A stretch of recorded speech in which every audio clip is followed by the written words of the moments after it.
You are now listening to Talk Your Jits podcast.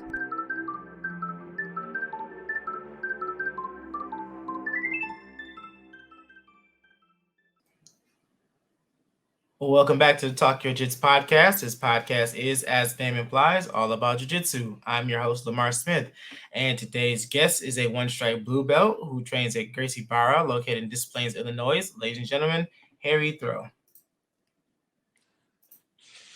Ooh, how you guys doing today? How's it going, sir?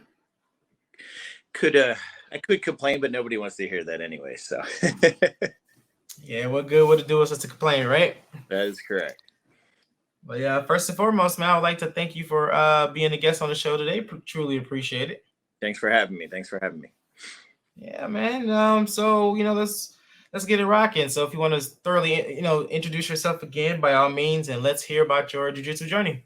So my name is Harry Therault. I'm going to be about 42 this next month, so I'm considered old in the jiu-jitsu world, but you'd be surprised. Some of the old guys will surprise you. But signed up with Gracie Baja back in about 2019, right before COVID hit. So about 6 months in is when I started, right before COVID. And then I took a year off after that and then started back up in January at my other gym. I just moved, so I went from Gracie Baja Libertyville to Gracie Baja Des Plaines. So that's my introduction into jiu-jitsu right there. Okay. So what got you into it? Like, what got you training? So my wife signed my kid up and do jiu-jitsu, and then she's like, you know what, I think you could do this with your son. This would be, something to do, father and son. So that's how I started back into it. Now I grappled back in high school, wrestling and stuff like that, but nothing, too intense. I've wrestled for probably about 5-6 years, and then 20 years down the road, now I'm doing jiu-jitsu. Gotcha. So how was it when you first started training jiu-jitsu? So when I first started training, now when I say things, it's not to bash any gym or anything, but I say every professor has their style of teaching and coaching. And if I didn't have as thick of a skin as I did, I would have probably quit jiu-jitsu right off the bat. Mm-hmm. They didn't really tell you how to tie your belt, or you're not supposed to be standing on that end of the line. You go by rank. They didn't really have a good guidance when I first started. So it's like, I'm 0 for 3. You're not supposed to stand next to black belts and you look like an idiot. Oh no, you have to tie your belt this way. You can't tie it like that. So it was really, really hard the first 2 days because you had no guidance. Now, other gyms, and I've seen not newbies, but people that are trying this out for their first time, and the professors were totally different, and it wasn't as warm as welcoming as it should be. And if I was didn't know any better, I would have probably quit the first day. So, given my background and stuff like this, with wanting to learn and be eager to learn, that's what got me to stay the second day, the third day, the fourth day. I'd say in my first 3 to 4 weeks, I was so injury prone because I didn't know what not to do, except for, oh, here's the move, now go try it. When you don't know anything, it's a very, very struggle as somebody that has no conceptual, on how to grab somebody or how to do something, and it could be very, very frustrating, very discouraging. So, and that's one of the things that I picked up that I always wanted to, not just to teach, just to pass along, is to the newer generation. They don't know anything. And if you're trying to get people to get engaged into jiu-jitsu, you don't want them to just be like, oh, I take it looking as like, if you're working in the construction yard, you always bash the new guy. You can't do this in this sport because they don't know. And then if you're trying to get them to grow with your gym, that's, they have a different way of doing things. So my journey with that is I wanted to, one, learn how to protect myself and my family without using deadly force. So I am a concealed carry, and I do that, but I wanted to be able to use less lethal in a responsible manner. Mm-hmm. So not only, I can use a firearm, but there's going to be times where that's not called for. If I can't defend myself or defend people around me, then it's always better to have than not need. Yeah. Jiu-jitsu applies that one, and I wanted to have better discipline on just my body, my mind, and better representation of myself. Two, I wanted to instill discipline into my kids to show them respect, and to the people that they're growing up to. So that's what I want to start off with on my base foundation of why I wanted to do jiu-jitsu. I'm competitive at nature, so I love doing competitions. Okay. The adrenaline rush you get just from the night before is absolutely nothing unmatched that I found. I've been skydiving. I used to race motorcycles. That's nothing compared to the adrenaline rush of going into a tournament.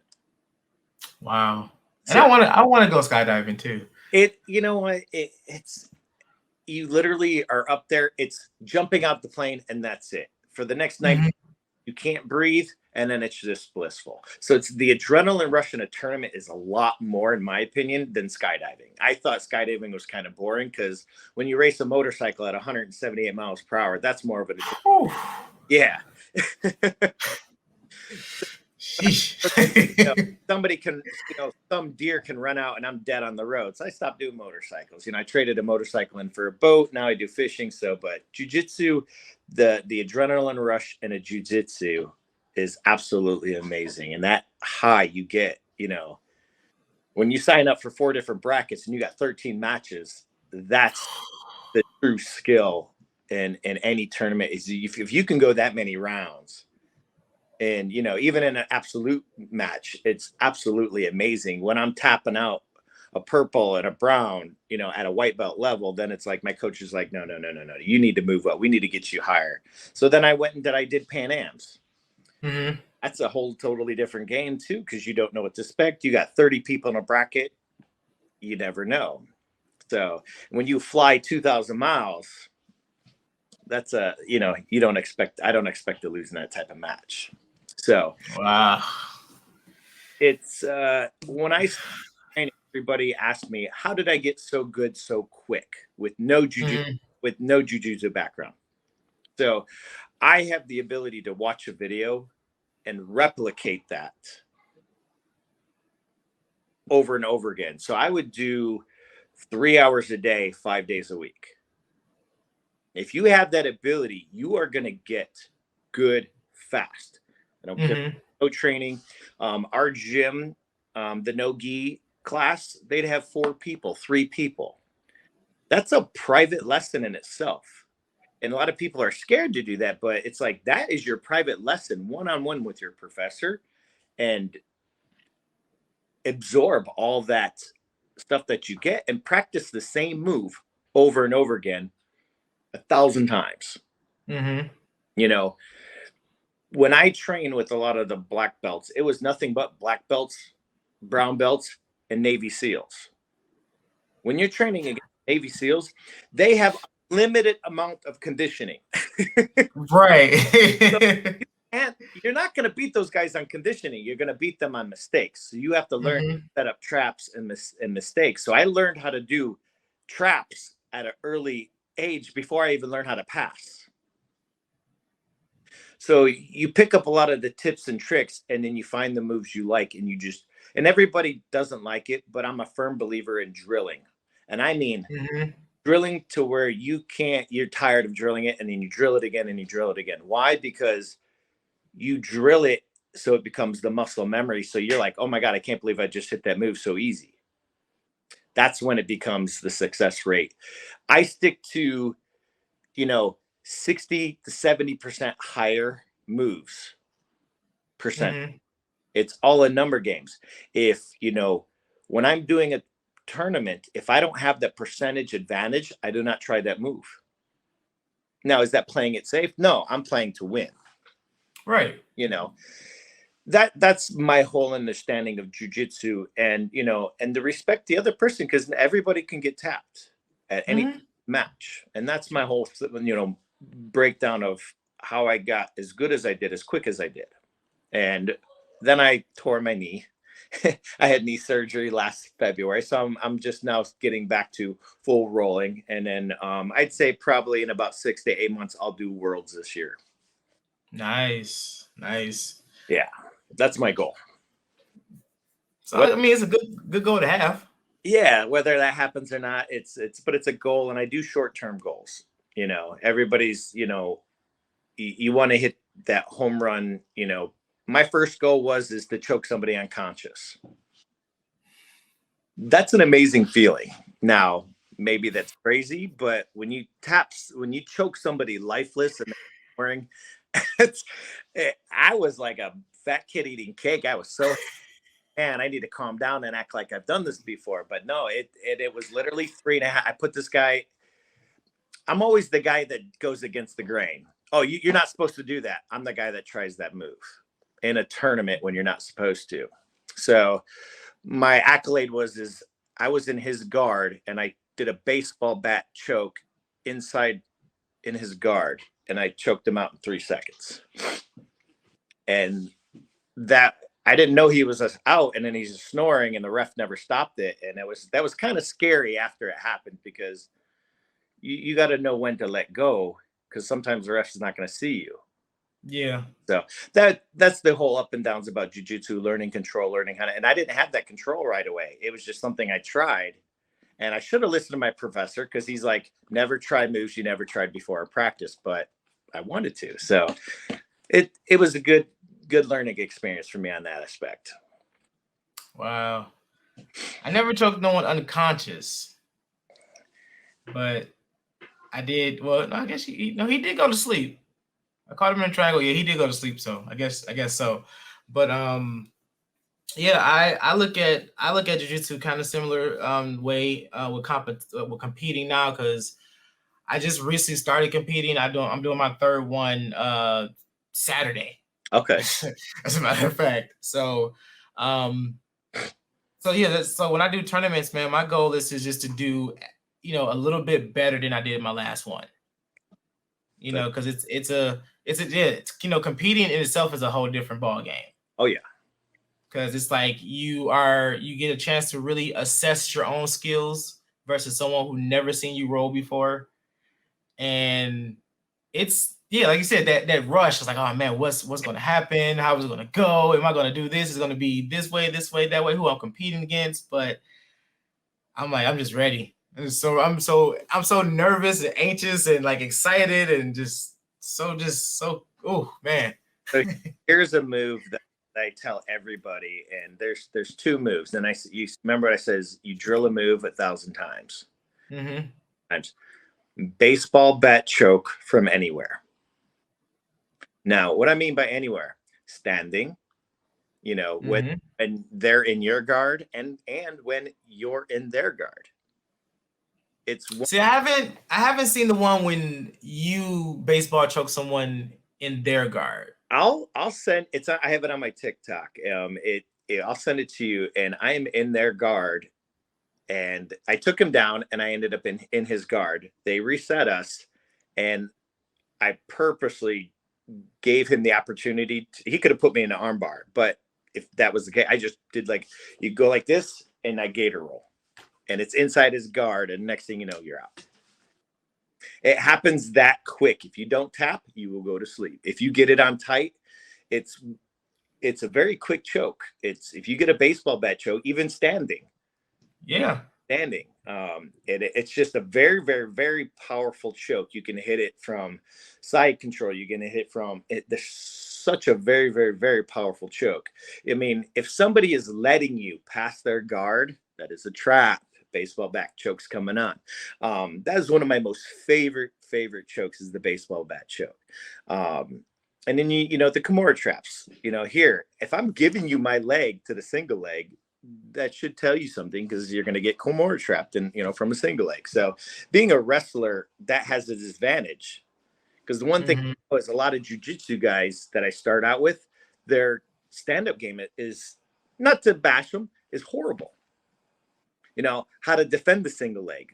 the traps to the single leg. There's so many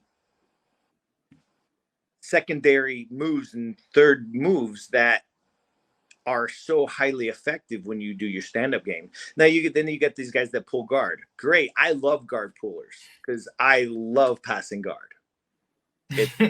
Yeah, and it's super simple to do. And I took a couple classes, and one of the classes I took was from Marcelo Garcia, and he's the one that when I was training, and he taught me to slow down. Mm-hmm. Know what he meant at first, because I was like, oh, he's like, you do all that, you waste all that energy, and then he showed me a way to slow down, basically. Mm-hmm. And it's like a thought press I do now, and it was just absolutely amazing. Just those 3 techniques sharpened 90% of my skill, and it's half hour to learn. Yeah, so that was one of the things that my instructor, drilled in us since day one.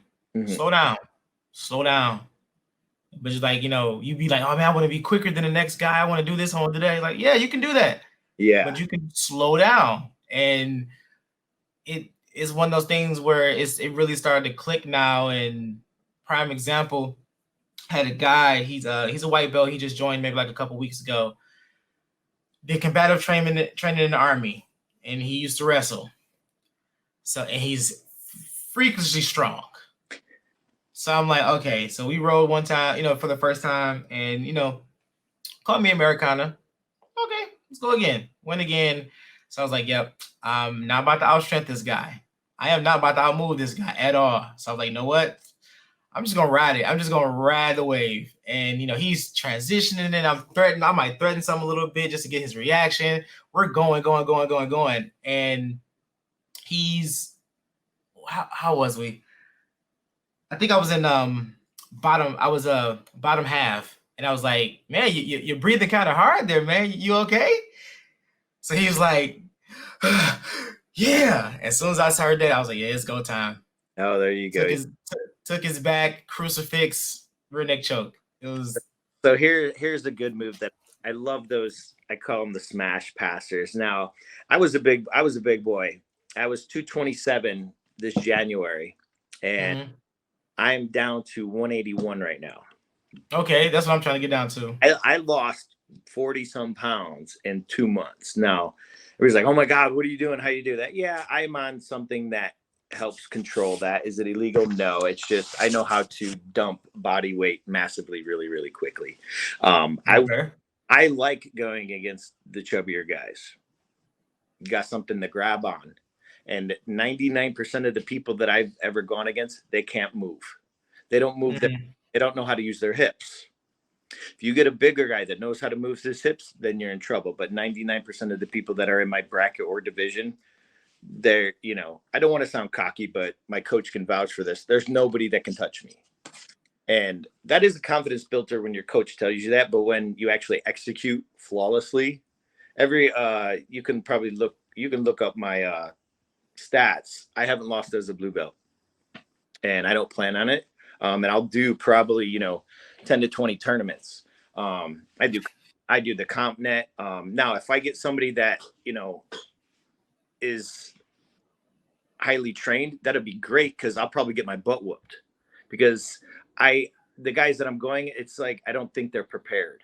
Now, my coach says, don't think that you did anything. You came prepared. They didn't. And that's what kind of, got me, hey, brought me down to reality. He's like, hey, you've been training for 6-8 months straight, hard, 2 hours a day. You're coming in 5 days a week, 6 days a week. You busted your butt, and it made it feel like it easy. He's like, no, you're just well prepared. I didn't think about that, because, some of these guys just do it for fun. Some of these guys do it for profession. They do it hardcore. And it took me a while to learn. It's like, hey, you are prepared. And when you go into a tournament, and if you're not prepared, you're going to get whooped, if you're not conditioned. And it has a lot of play with, what you put into your body is what you're going to get out of it too, as well. If you're drinking sodas and you're drinking that, your body, drink sodas and stuff like that. But back to everything that I learned. I learned 2 stand up, 2 in the guard. I learned 2 or 3 moves, and I execute them efficiently.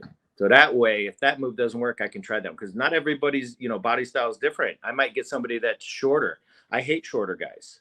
I hate the scrawny guys because I can't grab them. That's why I'll go 2 weight classes above me just so I can get to the fat guy. Mm-hmm. Now, are they easier to beat? Yes, in my opinion, they are. But when I was in Pan Ams, I had to go against the guy. He was my second match, and this guy was jacked. Now, I'm not a small guy, but this guy had chesticles. This guy had, I'm talking over 18 inches. This guy was jacked on something. And I pulled guard because I saw, and this is the IBJJF. Now, if you pull guard, you're kind of ahead.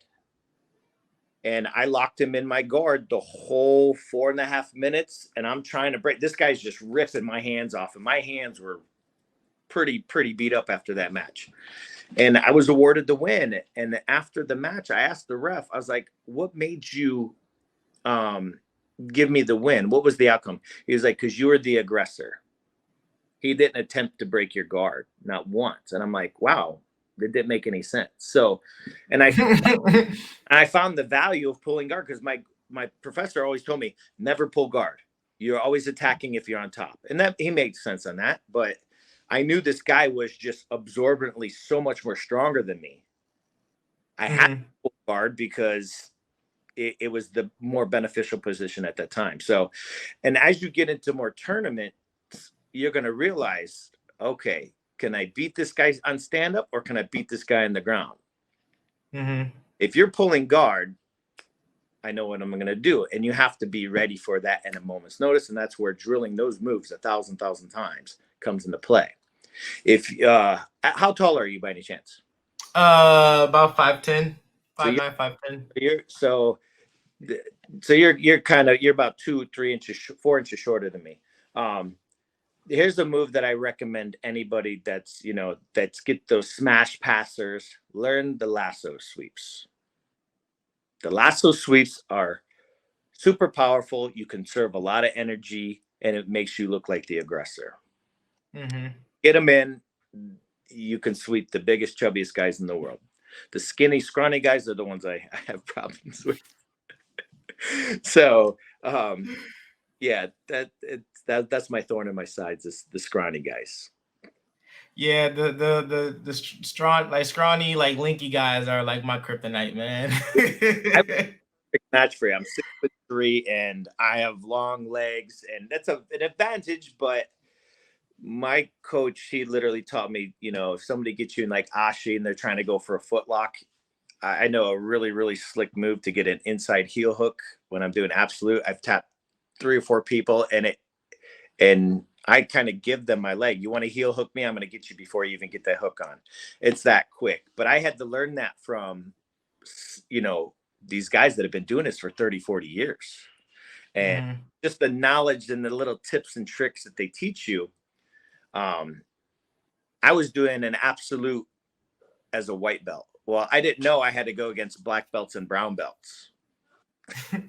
And I'm like, all right, well, here we go. And I've never learned how to do a heel hook in my life. So, and I ended up placing like 3rd or 4th in that division, but it was just, a good humbling experience when you go against these guys. But it's also a good experience that, you're beating these guys and you never even practice these moves. It's nervous. It's a lot of nerves, but once you get past that, it's absolutely amazing. There's one move I would love to teach you. I catch everybody, and I catch black belts in it. I've catch, and it's the stupidest simple move. You can be in half guard, and you go to put your arm underneath their head, right? Well, if I'm laying down flat on my back and they put their arm here, I actually pull it over, and then I go for the Kimura reverse. And it's a super slick move. If I can do a tutorial and I'll send it to you, you're going to be like, that's one of the slickest, easiest moves to hit on anybody, because you're never. Mm-hmm. So it's when you're in bottom half and they come under your head. Oh. You go like this, and you push it over, and they got the arm here. You hold their arm here. Let me see if I can get. Yeah, you'll hold their arm here, and then you reach over. Reach over. Yeah, usually when you have that, like they're in your half guard, Mm-hmm. and then sweep roll over. So they're just the stupidest, effortless, high percentage, low risk moves. Because if I miss it, well, he's already in half guard. I didn't lose anything. Mm-hmm.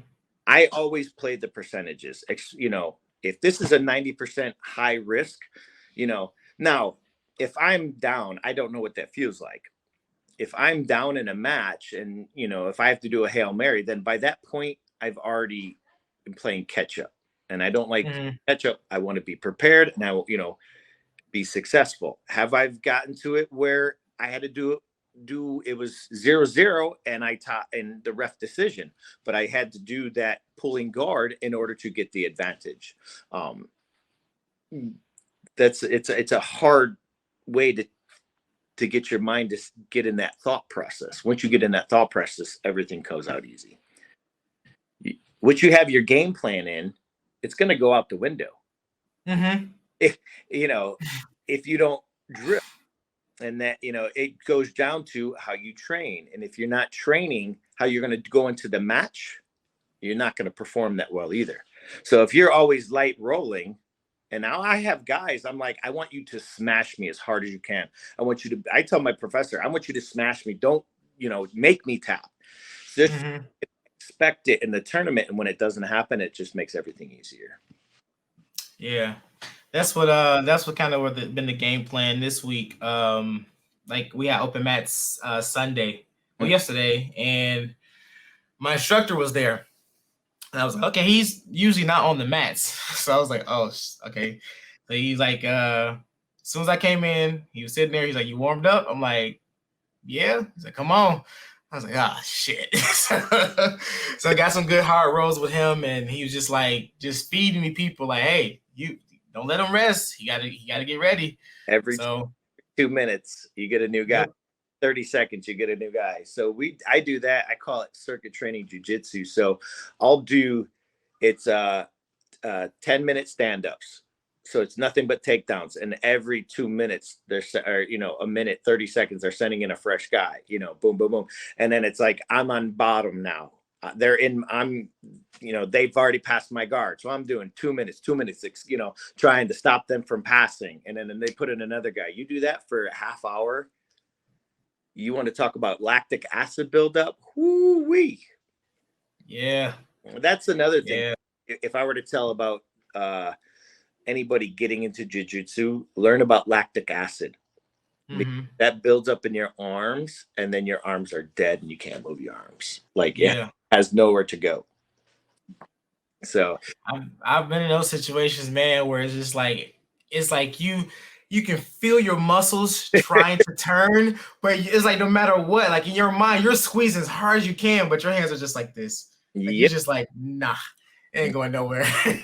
No. I've in wrestling, when we've always learned these grip techniques, and I'll sit there and I'll use I do a lot of resistance bands, and I'll sit there and I'll hold like this for 3 minutes on a resistance band, or like those grippers, and I'll do like 5 kilograms squeezes, and I'll do a 7 kilogram squeeze, and I'll hold it for 3 minutes, let it go, wait 30 seconds, hold it for another 3 minutes till my forearms are on fire. So when I'm in a match and I'm sitting there holding you and they're jerking, it's like cakewalk. Like I can hold this grip, all 10 minutes if I had a match for 10 minutes. There was one match I went up against a guy. He was a Army Ranger, and it was a no-gi match. And I ended up coming up there. I shook his hand, and then I heard him say, "Oh shit." I squeezed it. He wasn't expecting that firm grip, and it threw him off his whole game. And it wasn't like I was doing, it was just a nice, firm handshake. And I, give a good handshake, here you go. But he told me after the match, he's like, yeah, as soon as you grabbed my wrist, I knew I was screwed. So when you grab somebody's wrist and you crush their, you get a good grip, that, it could intimidate somebody, it could throw them off their whole game, and they're not expecting that. So Right. there's all these, variables that come into play, and, you can only hope for everything goes your way. So, Right. yeah, I would say if you had to learn, learn 2 moves in stand up, 2 moves to try to pass somebody's guards, and 2 moves while while you pull guard, and you drill those. And I'm talking only do those moves. Don't learn anything else. Learn those moves so you master those moves. And I'd say do those for a month straight. There's times where I was just doing the same move over and over and over and over and over again. I got yelled at one of my professors for doing the ghost escape. I was hitting it on brown belts. I was hitting it on, purples, blues, and then I got yelled at. And this is where I was saying, if it was anybody else, they would have probably quit. He yelled at me in front of everybody and says, "I don't ever want to effing see you do that move again. You can get put in an arm bar." I'm like, okay. Which is funny is that weekend we had another professor come teach that exact same move in class. And I had the biggest shit-eating grin. I'm telling you. And I'm like, aren't you going to tell him not to do that move? Right. Because he could get in an arm bar? Well, he has a 4-stripe black belt, and he outranks everybody doing that. So it was just that, I understand why he was doing that, because I'm doing a ridiculously advanced move at my belt level when I didn't even know how to pass a guard. So, like I said, every professor has their own way of doing things. And I still respect him to this day, because I understand now what he was trying to teach me. It took me a year and a half to finally figure out why he was doing what he was doing and the way he was trying to teach me, which was the foundation of jiu-jitsu, learning how to defend myself, learning how to break the guard, learning how to pass the guard. Because if at every level you get into jiu-jitsu, you still need to learn how to break the guard, and you still need to learn how to pass the guard. And bypassing all those, like, oh, I want to learn this slick trick, I want to learn this good move. And I was like, man, if I would have just took 3 months to learn how to open the guard, I wouldn't have had problems in this tournament. Or if I would have had, learned 3 months of, opening a guard or breaking guard, it would have made me more successful to what I wouldn't have had those struggles as, in the white belt divisions that I did. So I did learn a lot from that professor. But then when I went to another school, we didn't learn leg locks, because my, professor always told me, hey, we have to work the next day. We're 40 some years old. You don't want to be ripping on somebody's knees and popping people's knees. So we didn't ever learn heel hooks or anything like that. So, but the next gym that I did, boom, hey, you need to learn these. You're behind. You should already be learning these after 2 years. There's no reason why not to. So, and it's fun because you learn so many different styles. And the one thing that he always taught me, he's like, listen, I don't care who you train with. I'll even support you go and train in any gym. He's like, your style is your style. You're not going to mimic anyone's style. You're going to take a move and you're going to create it and you're going to make it yours. And that's going to be your style. Now, everybody's going to tell you, no, you need to grab here. But no, your arms are 1.5 feet longer than everybody else's in this gym. So your hand placement might be better up here. Better up there, yep. And that made so much sense when he's like, listen, you have to make it your own. And just because they say do it this way, there's no wrong way to do it. As long as you effectively hit the move and the great procedure the way that they, the example they give you. They always say, oh, grab by the collar here. He's like, you have, a 6-foot wingspan. You might need to be grabbed here, So those little tips and tricks that my professor, Tony Lanovic, taught me, he's like, everybody's body style is going to be different. So you have to make that adjustment based on those body styles. He's like, what we teach you here is a foundation. When we tell you to grab your sleeve here, it might be better for you to grab here. Just those 2 to 3 inches may make the difference of them not breaking your grip and breaking your grip. You know, you having your hand here versus having your hand here, or turning it at a 45. He's like, you're going to find all those aspects of different grips based on each person's different body styles you go against too. Mm-hmm. If I go against a chubbier guy or a guy that's a little bit muscular and husky, stocky, he's like, you may not want to grab here. It may be harder to grab the gi because it's a lot tighter. Mm-hmm. So I'll give you one little trick that, you know, I'm not going to mention the name who taught me. In IBJJ, do not fly 2,000 miles and not bring an extra gi. Okay. So my gi that I use is not a canvas gi. It's a train light gi. It's very, very, very thin, and it's hard to grab. You can competition, and people can't grab you. I flew 2,000 miles, and we're sitting there asking everybody, "Can I borrow their gi?" Because my gi, they said you have 7 minutes to find a new gi, or you're disqualified. So, and I'm like, "Are you serious?" He's like, "Your pants are okay, but your top's not okay. It's too thin of material." I'm like, "It's a Gracie approved, you know, thing." So we found a guy who was sitting in the corner who just lost, who was an A4 gi, and that's my size at the time. And he let me his gi top. And I was like, "I hate to do this to you, but I need your pants too," because they got a.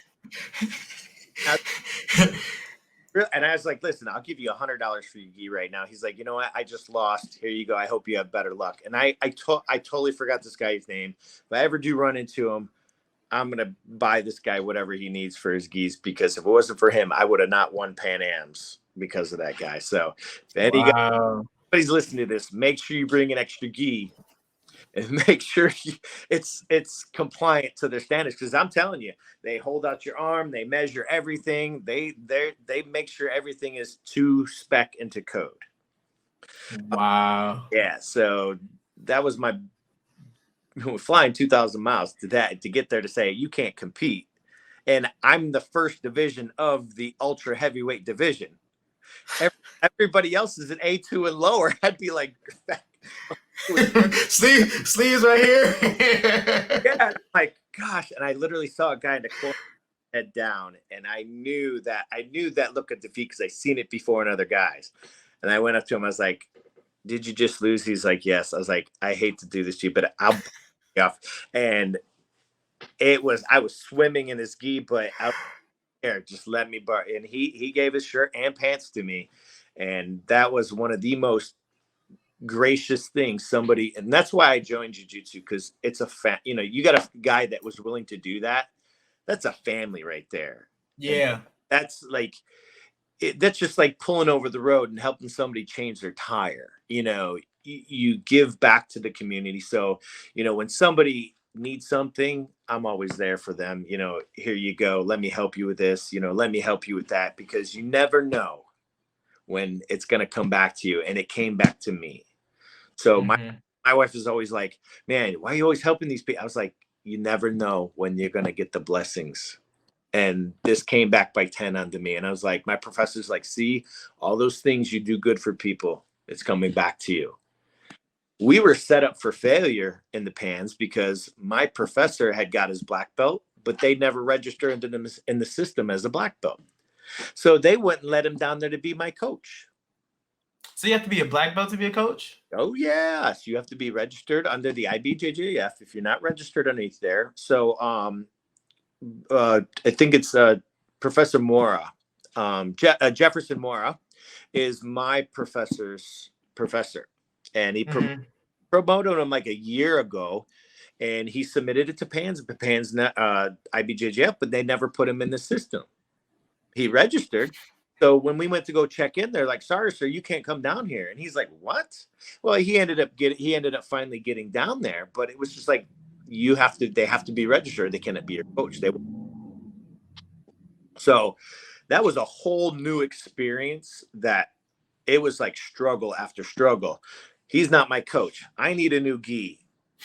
It was just like one thing after another. And then his son locked his key the trunk, so he couldn't get the car to come. I'm like, oh my God, if it's like we're set up for failures. Jiu-Jitsu taught me how to deal with those failures. And man, I'm telling you, it was a life-changing experience. I'm going to do it again, but be prepared. Even though you don't think you're going to need to be prepared. So. Oh man, I would have lost it.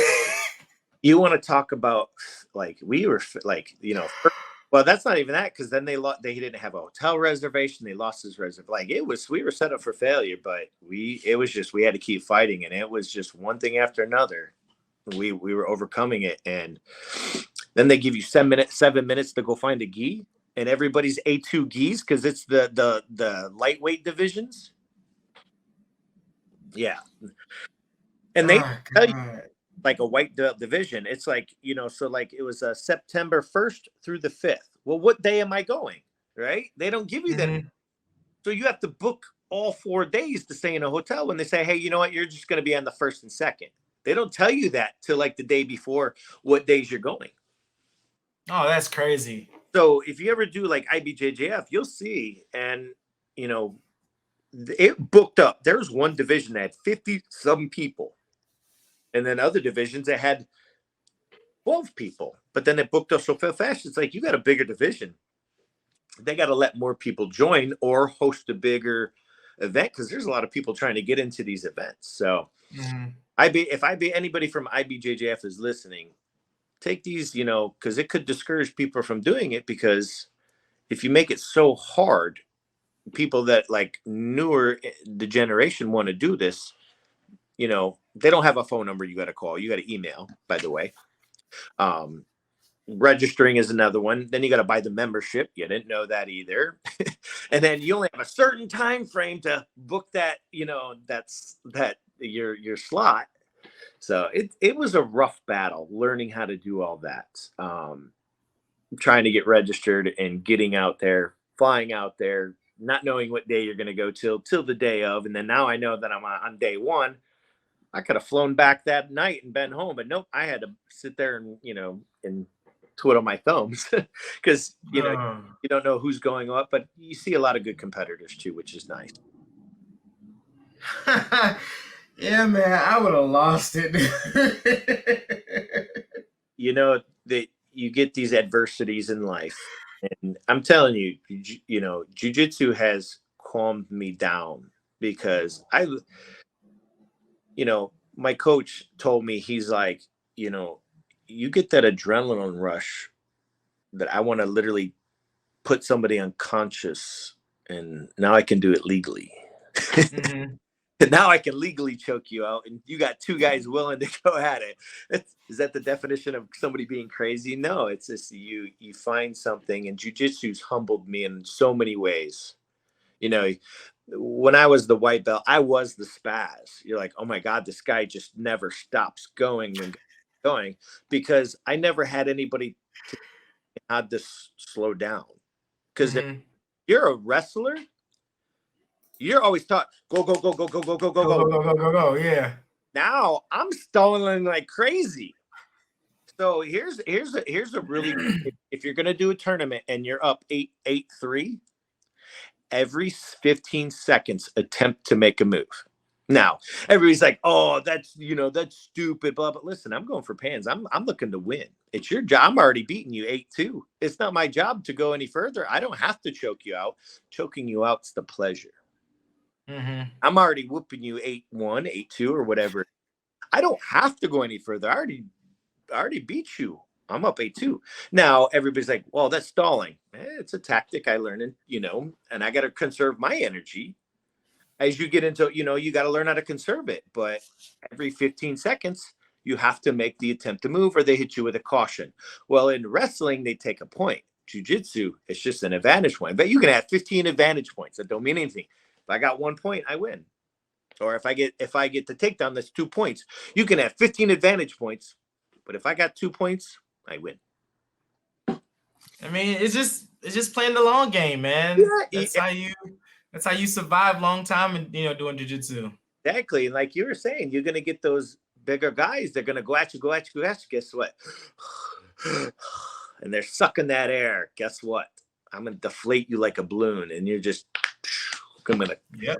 That's the most amazing feeling, is when you see the defeat in their eyes, and they're just, yes, it's better than any drug you can possibly imagine. And I mean, I don't know, maybe like you said, that's that sick, twisted thing about jiu-jitsu, but it's such a rush when you feel the soul of like someone just get defeated, and you just like, it's time to kill. And there's one of the guys I watch in the videos. Yeah, you can beat anybody on points. And if you see some of nobody, if you like look at the wins and losses, nobody worries about the points. Yeah, you beat them. I beat a guy 23-1 or 23-2 or whatever, because I messed up on he got a sweep on me and I was just being stupid. That doesn't mean anything. Me to execute the choke properly was what I was missing.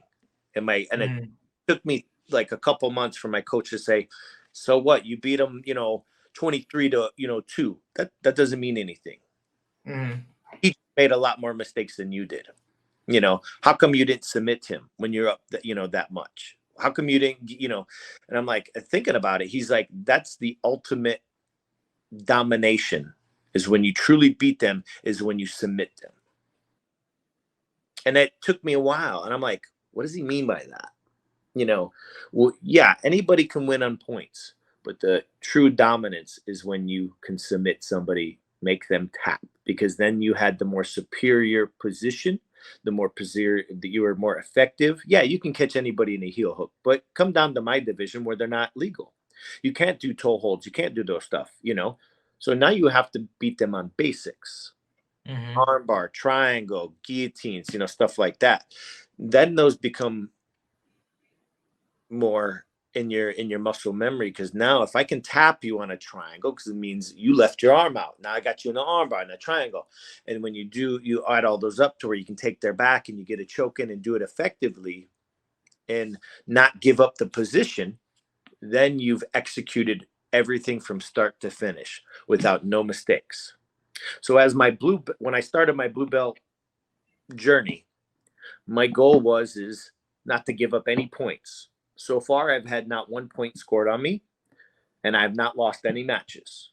Now, by any means, that's not bragging, but that is the goal that my professor gave me. He's like, I don't want to see anybody scoring a point on you, and I don't want to see you ever losing a match. Now, I may lose a match, and I may come across, and there probably will be another blue belt that, has way more experience than I do, and I expect that. But if I don't train properly, and I, don't have that mindset, I will lose.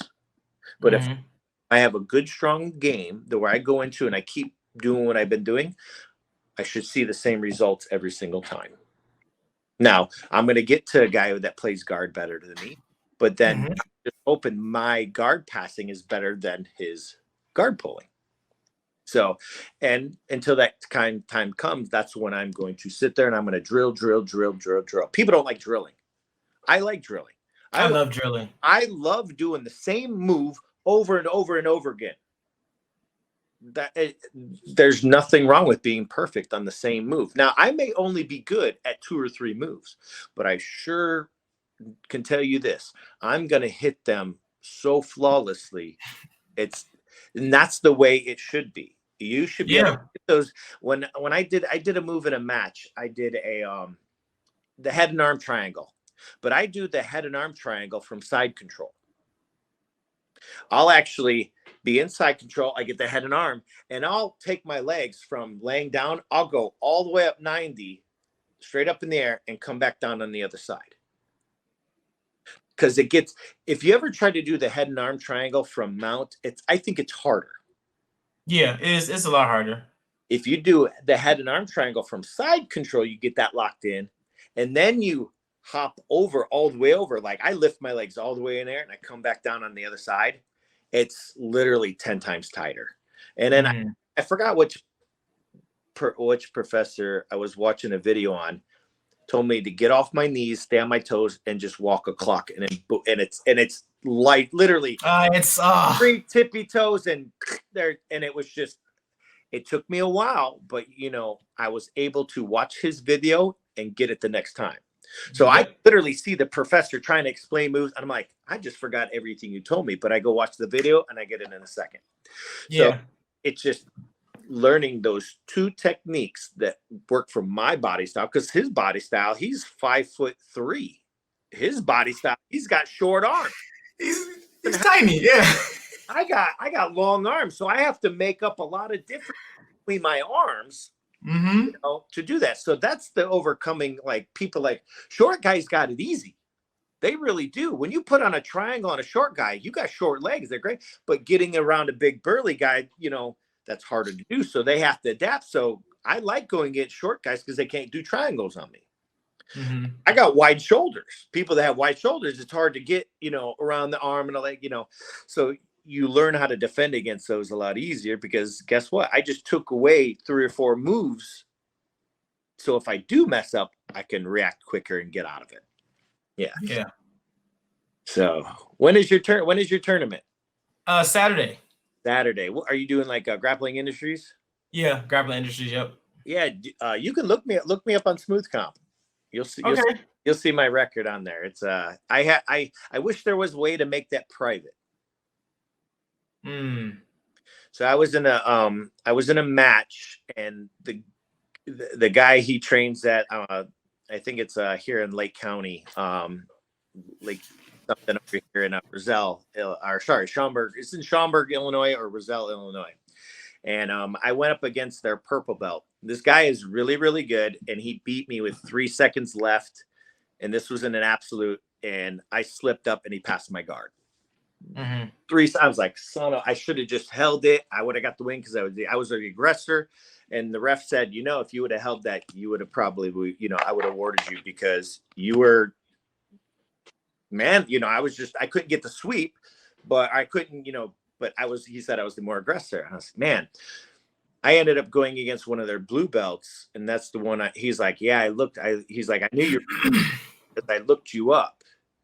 And I wish there was a way to hide all those stats, because I tend to do that too. And I psych myself out when I see people's records. I'm like, oh my God, this guy has 42 wins, 2 losses. Now he's got 3 because of me. So you get stuff like that. It's just like, I have to stop looking up people online. So I'll tell you, my very first jiu-jitsu match, and now I don't judge anybody. Come to find out, he has DUI, assault and battery. He's got felonies on his record. And I'm like, man, if I beat this guy, he's going to beat me up. He's going to catch me in the parking lot. Yeah, exactly. And I'm like thinking, I hope this guy's not that bad of a person on paper. But after he was one of the nicest guys. I'm like, there's no way this guy has that type of record. He was super polite. He was no aggressive, nothing like that. I was like, maybe he's made some bad choices. And jiu-jitsu turned his life around. Yeah. And I've so many people, which jiu-jitsu is so great for people. It's good for your soul. And I've heard literally people tell me, if it wasn't for jiu-jitsu, I would not be alive. Because these are guys that are consummate, and I don't like using this, but they're contemplating suicide. Yeah. And I tell these guys, if you need to talk, and it's not more of you need to talk, because some people don't know how to talk. They don't know how to reach out. They don't know how to do anything. And, and when you roll with these guys, I've rolled to some people and I was like, man, if you need anything, here's my number. Call. I don't care. If I don't answer, you call again. If you call me in the morning, call me at night, shoot me a text message, say, hey, Face, what are you doing? Just to communicate so I know you're there. If you're having a bad day, I can tell you a joke. I always go by this way. By any chance, do you know anybody that's blind? Personally, no. Okay. Words of advice. Never, ever, ever, ever, under any circumstance, leave their plunger in their toilet. They do not like that. That's the joke I told one of my buddy. He's like, I have not laughed so hard. He was having such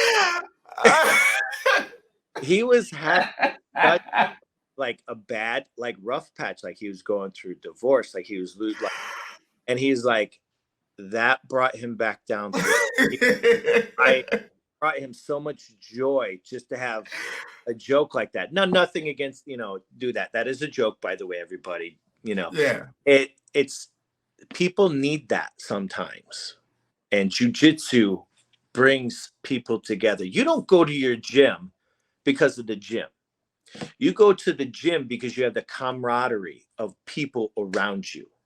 And you become this brother and sisterhood of people that you can now count on. And you can say, hey, how you doing? That's like your second family because you're there training so many hours. Yeah. There's times where I saw more people at my gym than I saw my own wife. And she's like, what are you doing? I was like, train. What are you doing? She's like, I hate this. I should have never got you into jujitsu. She hates it. But these guys are now some of my great friends. My professor, he's like, hey, Harry, how you feeling, dude? I just, I love you. Just checking in on you, making sure you're feeling good. Because back in September, I had a stroke. Yeah, I had hit my cranial nerve, causing a TIA stroke, messing up my nervous system. And it took me 5 months to get over that. Doing acupuncture, my whole face all over here was all numb. I couldn't even whistle. It was that bad. And it was so depressing. And people at my gym, they're like, hey, we're just checking in on you. And that made me feel so good just to have them message me, say, hey, we miss you, hope you come back. That's the camaraderie, and that's what jiu-jitsu is about. It's the family that you make outside of your home. And not everybody feels it, but when you feel it, I'm telling you, it's amazing emotions that you get when you have that support system outside of your house that you can go to ask for advice, to ask for help, to help you get your life the way it's supposed to be. Man, I love my guy. I love my brothers. Like, I talk to them every single day.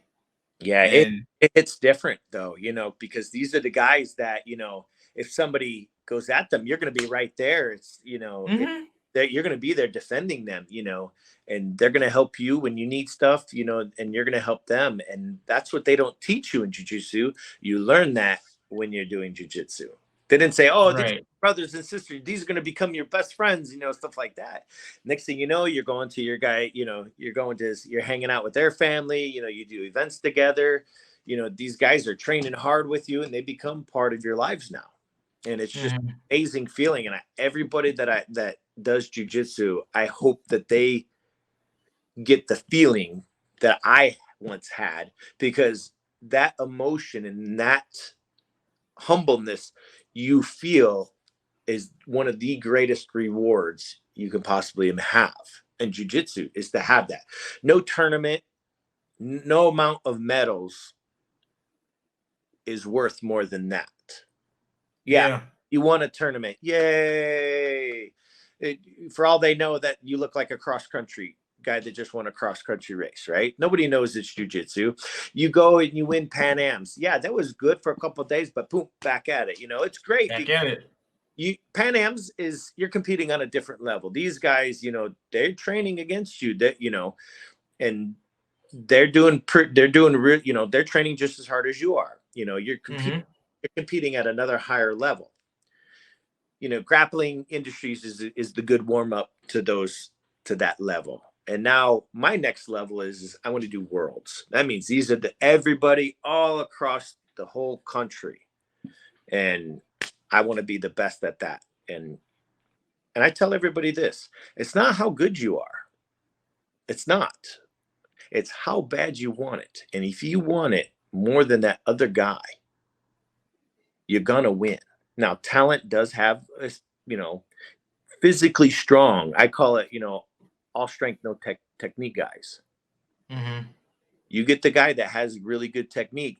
Obviously strength does have a play into it. But if your grips are strong, your mind is right, you can. I'm telling you, you're gonna have the most dominant base you can get, and it's gonna be straight down.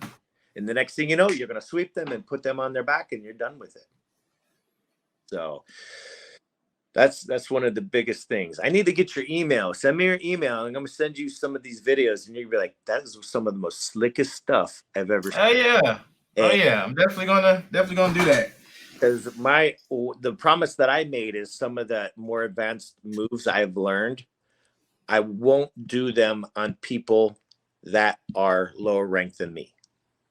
And I'll tell you this. So I was at one of the Gracie Bajas, and I was injured. I actually had fractured my back. And God. I told him, this was where I was almost ready to quit. If you were to say, did you ever wanted to quit in jiu-jitsu? This is where I wanted to quit in jiu-jitsu. I was rolling, and I sat down. I was like, I'm tired. He's like, one of the professors, like, come on, I'll take it easy. And I'm like, listen, I'm hurt. I can just flow roll. He ended up putting me in a bow and arrow choke, and I didn't tap, but then he wrenched on it, wrecking my. And I stood up. I was like, was that effing necessary? Like, was it really necessary? And I stormed out of the gym, and then another guy comes over. What happened? I was like, he's a black belt. I'm a white belt doing a bow and arrow choke. And I've never learned this choke before. I don't even know how to defend against it. I don't even know when to tap because I'm coming on, right? And I was like, if he is a black belt, what was he trying to teach me? Right. If he wasn't trying to teach me something, then it was just to inflict pain, just to get a tap out of white belt. And he's like, oh, no, he's not like that. I was like, really? Because then what is he like? Because if he's willing to do that move on a new white belt, I think it was like maybe 2 months in. If he's willing to do that, what was he trying to teach me? And if it wasn't a teaching moment, then you're doing it to cause pain and punishment. Because the bow and arrow choke is one of the most powerful moves and chokes you can do in jiu-jitsu. Mm-hmm. So if you weren't trying to teach me something, if it was, then what were you trying to teach me? Second of it, if it wasn't a teaching, then you were just trying to cause pain and hurt me. So that's why when I roll with guys that I know I can dominate, I just defend. I defend moves. I won't go and try to commit a move or sweep, stuff like that, just because I don't want anybody to experience what I've experienced. And black belts, yeah, they're going to hit their moves, but, maybe he's not a good teacher. Maybe he's not a good communicator. But there's come to the point as people that are higher ranking belts, yeah, they're white belts. You shouldn't be beating up on them like that. Yeah, you can get them in a move triangle, and you do a slow to where you give them an option to tap. Not hit a move so fast to where they can't just wrench on it. Yeah, no. He wrenched. I was out for I think 3.5 weeks for that, wrenching on my back, and I was like, I was more hurt in that gym than I was any other gym because I did not have a good teacher to teach me advanced moves. I was like, well, if you're going to do advanced moves on me, you need to let me do the advanced classes. Oh, you need to be a 3-stripe white belt. I was like, then don't do advanced moves on me. Right. Right. Only common sense would teach you that. So if any black belts out there, your white belts, if they don't know, it's because nobody ever taught them how to be respectful. You have to teach them how to be respectful. You have to teach them how to tie their belt. It's like training a baby sometimes.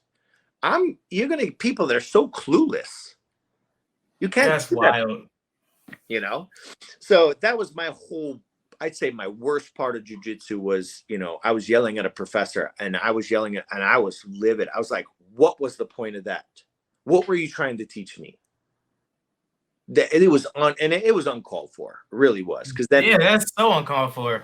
So like you expect that from like a purple belt, maybe even a blue belt, but not no black belt. A blue belt, I can understand. A black belt, that's punishment.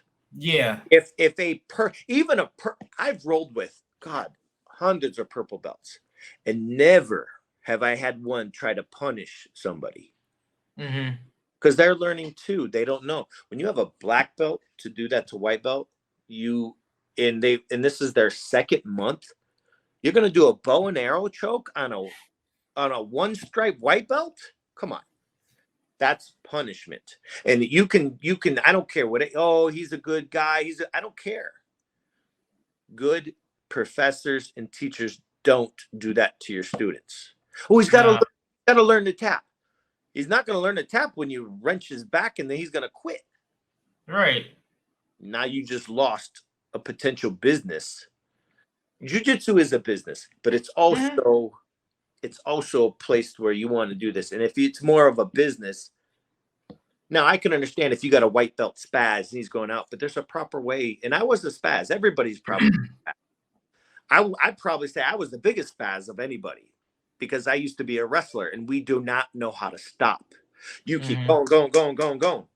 I didn't know how to stop, but it took me 8 months to learn how to not be a spaz because I trained at a different gym. And the first thing he told me is I need to stop these 3 things. I need to stop doing this.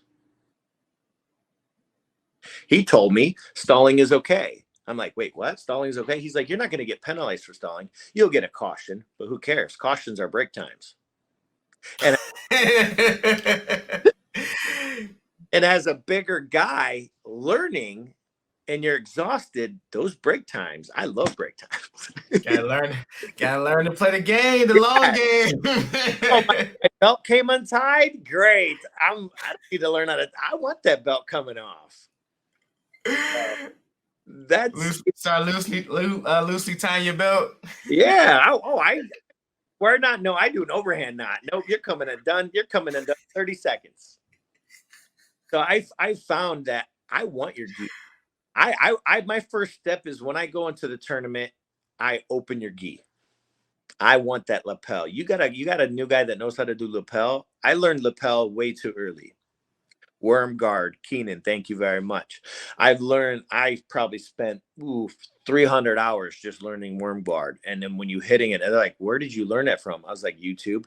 No, you didn't. I did. Who taught you that? YouTube. I'll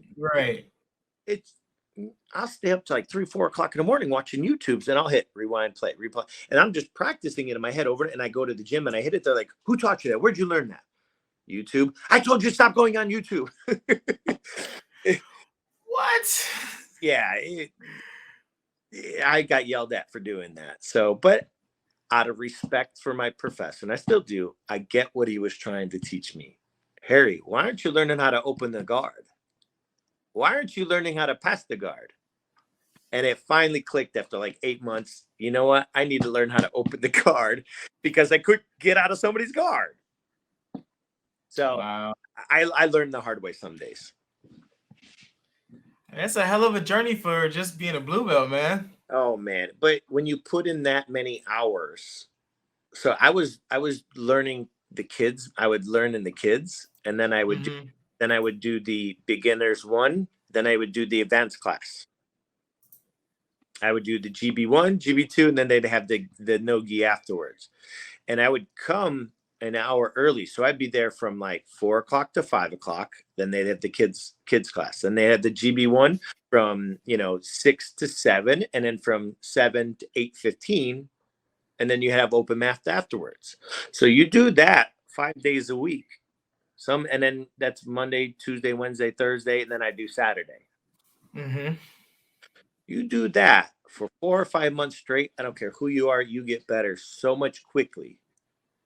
And when the class sizes are super small, that's even better because you get your one-on-one private lesson from the guy that's been doing it for 10, 15, sometimes 20 years, 30 years. You can drill any question, anything you want.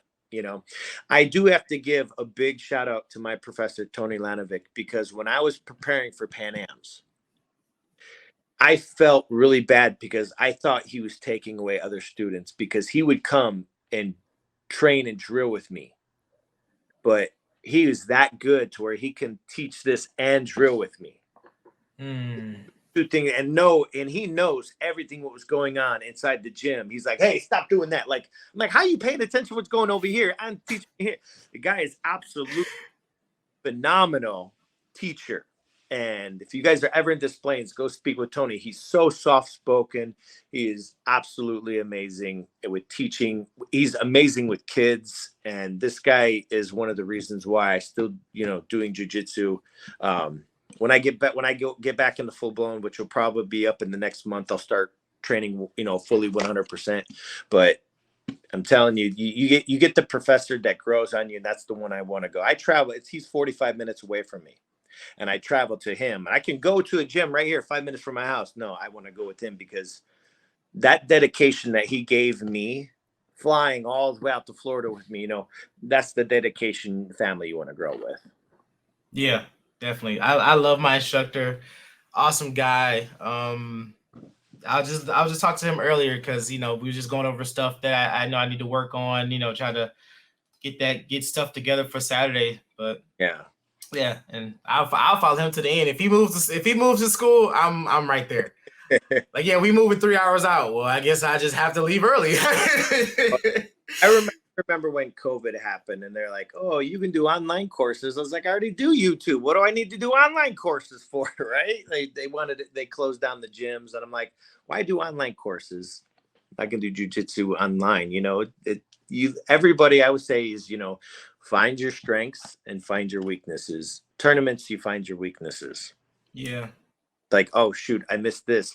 And if you get a chance, record every single one of your matches. Mm-hmm. I only watch the ones where I make mistakes. I don't care if I beat you. There was one division I beat everybody in under 1:30. I don't even watch those videos. I watch the ones where I go all the way to the end to see where I'm making my mistakes, where I missed the grip, where I missed, hand placement, where I missed moving my hips. If I could say, if anything you want to learn how to move your hips. If you're a bigger guy, learn how to move your hips. Use your legs. Stop using your arm. When you roll with your next partner, use just your legs. And you'll see how weak you really are. Oh, yeah. Oh, yeah. Like, it's because, when people start doing jiu-jitsu, it's all upper body. Yeah. It's all upper body. And when you start finally trying to use those legs, it'd be like jello and untrained. So, yeah, gotta get them legs involved. It's not even that, because your legs, you're on them all day long. People don't understand how powerful your legs really are when you incorporate them. They're my extra hands. People are like, oh my God, your legs are so strong. I'm like, I don't work out. There's like, no way. I was like, I don't lift a single weight. I lift 250-pound guys in the gym because they're heavier than weights. Deadlift don't mean nothing when you're lifting dead weight. It's right. I find the biggest, I roll with him. I find the biggest, bulkiest, strong. I want the strongest dude in the gym because that's going to prepare me for going into every single match. Because if I can outmatch his strength or the strongest guy in there, anybody else is a piece of cake. Yeah, gotcha. Oh, gotcha. All right, Harry. So for our we have a Talk Your Jits podcast question. Your top 3 people, man. Who would you like to roll with if you get a chance to? If I ever would get a chance to roll with him, God rest his soul, Leandro Lowe. Okay. That would be my first one. Obviously, Marcelo Garcia was another one. Just because his technique is so sweet and smooth and it's so fluid-like. You learn so much in just a short period of time from watching him, even just from learning him. And then there is another guy. He's actually taken his seminars. It's Humlo. Baral. What's his name? Humlo Baral. No, I don't think I've heard that name before. He is. I learned my lasso guard from him. Okay. He's out of Gracie Baja too. I think he's retired now. I don't know for sure, but those are the ones that I would love to do just an hour-long rolling session with if I could. So, and then you got the ultimate beast, Cyborg, that I would love to roll against. That's a first, Cyborg. Because that guy is 220 pounds of absolute beef. Like that guy, boy. I bet you if he grabbed my wrist, probably crush it, every bone in my body. There's a different type of strength, and then you have old man strength. And anybody knows that you've been doing that for so long, you get that strength plus old man strength. You can't compete against that strength. I don't care who you are. They crush your hand at a different rate. And it's surprising. You think as of age, they decline. No. It stays with them. And he's won so many tournaments, you just to roll with them and to learn from him would be an absolute honor. Gotcha. Man, it sounds like a good list. But man, is there anything else? You said I don't know if you say if you're competing or not, but I know you were talking about competing down the line. If you got anything coming up at your school, shout them out as well. But yeah, the floor is still yours. Not at the moment at the school. I know they do like the comp nets for Gracie Baja. It's just for Gracie Baja schools, but they do the grappling industries and stuff like that. They just had a tournament, so they're gonna probably have a couple more coming up soon, but nothing that I know that's in the pipeline. I will be coming back probably by June, and I will going to be training for Worlds. That is my goal, is to get to Worlds. If I get there, that's great. But if I feel like I'm not prepared due to, the injury to my knee, that's going to be, I'm not going to push it, because the worst thing you need is another injury when you're not fully healed. And I made the mistake of trying to come back too early and actually injured my knee again. So doctor's like, nope, you need to take 6 to 8 months off now. So yeah, and it is what it is. But you know what? My professor, don't rush it. I rushed it. I should have listened to him. I should have waited, but I didn't, because I got bored sitting at home. But now it's more of that would be my goal. So Gi Worlds is what I'm going to be shooting for. Sounds like a good plan, man. But yeah, please keep me updated, man. Oh, for sure. On what's going on, dude. I'll send you the video of me doing the baseball bat choke inside his guard. Yeah, when we get done, I'll send you that. I'll see that email for sure. Yeah, that's it. I don't know who told me that he's like, remember they're like, oh, you can't submit somebody from, inside their guard. And I'm like, wait, I can. Said, watch me. I'm that guy. When they say, oh, you can't do that, I'm the guy that tries that, because I always tell people, it's like you ever go fishing and the guy goes, oh, don't throw that. That doesn't work. You got to try it. And you're never going to know until you try it. And I always tell people, if someone says, don't do that, I want you to try it, because that's one of your best moves in your arsenal. Mm-hmm. And it's going to be, and I guarantee you, I'm going to try this move 5 more times before somebody catches on and catches me in an armbar or something. But it's not, I'm already in his guard. And if I'm down, let's just say I'm not going to say it'll ever happen, but if I'm getting beat and he's up on points and I'm in his guard and there's probably a minute left, guess what? I'm going to try the baseball bat choke inside their guard. Whatever happens, right? That means I gotta break their guard, and then on top of that, I gotta try and pass their guard, and then try to get them out when I can just gonna jump to it. If there's 30 seconds left, I'm doing that move. 100%. I'm shooting for it. Already down, right? What else do I got to lose? Right. I already messed up on everything else. For sure, man. But yeah, we'll definitely keep up, man. Once we get done, I'll send you that email. But yeah, that's the end of today's episode. I would like to thank Harry one more time for coming on the show and blessing us with all his jiu-jitsu knowledge. Hope you guys gained something from all this. Please go and follow our Facebook, Instagram, and YouTube page to stay up to date on all future episodes. This has been Talk Your Jits podcast. Keep rolling, keep grinding, and remember, long live jiu-jitsu. Have a great day. All right, guys, have a good one. Thank you. All right, my brother.